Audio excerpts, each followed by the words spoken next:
नमस्कार, मैं doctor Amit Kumar Sinha big Apollo अस्पताल में आपका स्वागत करता हूं। आज हम लोग नसों की और मांसपेशियों की एक ऐसी बीमारी की बात करेंगे जिसे मायस्थीनिया ग्रेविस बोलते हैं।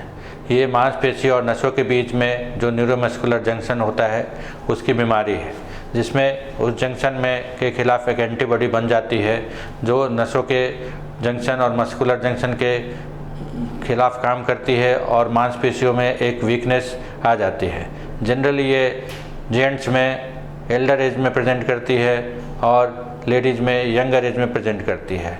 सोसाइटी में इसका इंसिडेंस 3 to 30 पर मिलियन पर ईयर है। ज़्यादातर ये पहले आँखों को प्रभावित करती है और आँखें की पलकें झपक जाती है, कभी एक तरफ या दोनों तरफ, और लोगों को डबल भी दिखाई पड़ने सकता है। इसमें खासियत ये होती है कि मॉर्निंग में जब आप सुबह उठते हैं तो आपकी आंखें नॉर्मल रहती हैं, लेकिन शाम होते होते आपकी पलकें झपकने लगती हैं, जिसे हम ये ध्यान देते हैं तो हमें आइडिया लगता है कि ये पलकें थक जा रही हैं। इसी तरह से दूसरे मांसपेशियों में भी इसी तरह की थकान नज़र आती है। जैसे खाना खाते समय अगर मरीज़ खाना खा रहा है तो पहले 3-4 कौर नॉर्मल खाएगा, फिर धीरे धीरे थकता जाएगा और खाना निगल नहीं पाएगा, या वो ऊपर से नाक के द्वारा बाहर आ जाएगा। इसी तरह बोलते समय आवाज़ धीमी हो जाएगी और नाक से आवाज़ आने लगी। इसी तरह से दूसरे मांसपेशियों जैसे चलने में थोड़ी देर में थक जाना, या सीढ़ियाँ चढ़ने में थक जाना, या कपड़े पहनते वक्त हाथ ऊपर उठाए तुरंत टायर्ड हो जाना, ये जल्दी टायर्ड हो जाते हैं, जिसे हम ईजी फैटिगेबिलिटी बोलते हैं।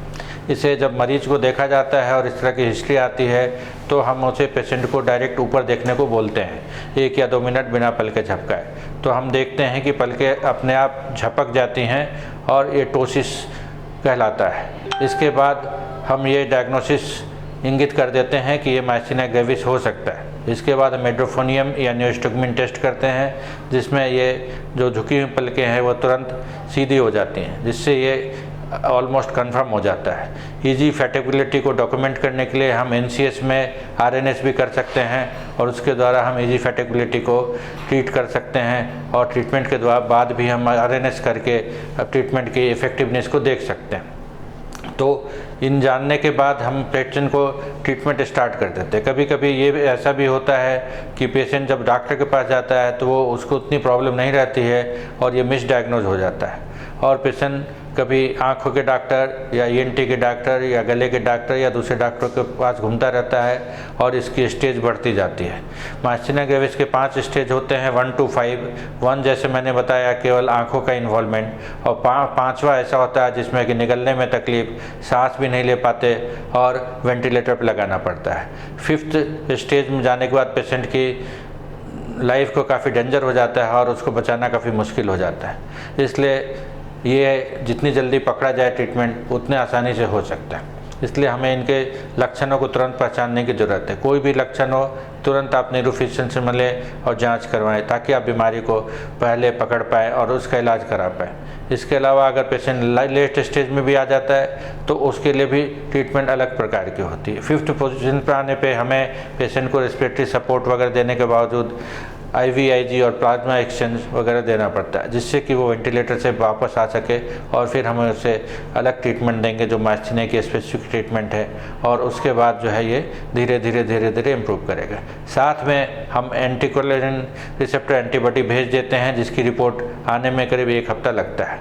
अगर एंटीकोलिन रिसेप्टर एंटीबॉडी पॉजिटिव है तो हमें उन्हें इम्यूनोसप्रेसेंट या स्टेरॉइड भी देना पड़ता है। एंटी मस्क भी भेजा जाता है अगर वो फर्स्ट वाला नेगेटिव है तो। एंटी मस्क में हमें स्टेरॉइड ही काम करती है, और कभी कभी दोनों भी नेगेटिव आ जाती है, जिसे हम सीरोनेगेटिव बोलते हैं। इसके अलावा हम पेशेंट का CT स्कैन, चेस्ट HRCT कराते हैं, जिसमें हम देखते हैं कि थाइमोमा है या नहीं है। अगर थाइमोमा है तो हमें थाइमेक्टोमी की ज़रूरत पड़ती है। अगर थाइमोमा नहीं है तो हम थाइमिक हाइपरप्लेसिया से डील कर रहे हैं, जिसे हम नॉन थाइमोमेटस मायस्थीनिया ग्रेविस बोलते हैं। इसमें भी अगर एंटीकोलिनेस्टेज एंटीबॉडी पॉजिटिव है तो हम उसको फिर थाइमेक्टोमी की सलाह देते हैं। तो ये जब पेशेंट बिल्कुल स्टेबल हो जाता है तभी थाइमेक्टोमी की जाती है, क्योंकि थाइमेक्टोमी करने के बाद पेशेंट थोड़ा डिटोरेट कर सकता है और फिर पुराने स्टेज बैड स्टेज में जा सकता है। इसलिए जब पेशेंट बिल्कुल स्टेबल हो जाएगा फिर हम धीरे धीरे स्टेरॉइड को टेपर करेंगे और देखेंगे पेशेंट बिल्कुल स्टेबल है, तो ये इसको किया जाता है।